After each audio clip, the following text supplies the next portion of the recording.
காட்டை ஆள்றது யாரா இருந்தாலும் அந்த காட்டோட நியதிய தெரிஞ்சிருக்கணும். அவன் தான் உண்மையான தலைவன். காட்டை ஆள்றோம், கூட்டத்தை ஆள்றோம்னு யார் வேணும்னாலும் சொல்லிக்கலாம். ஆனா இந்த காட்டுக்கு ஒரே தலைவன் நான் தான். டேய் டிமோன், நம்மளும் போய் இந்த காட்டை ஆளலாமா? பூம்பா பூம்பா, நம்ம காட்டை ஆள பிறந்தவங்கல்ல, கவலை இல்லாம வாழ பிறந்தவங்க. இந்த காட்டை ஆள ஒரு கூட்டம் இருக்கு. அந்த கூட்டத்தை ஆள போறது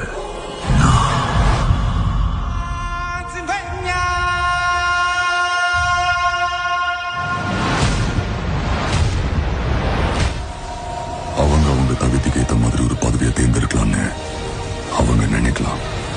ஆனா யார, எங்க, எப்போ, எப்படி தேர்ந்தெடுக்கலாம்னு முடிவு பண்றது அந்த பதவிதான்.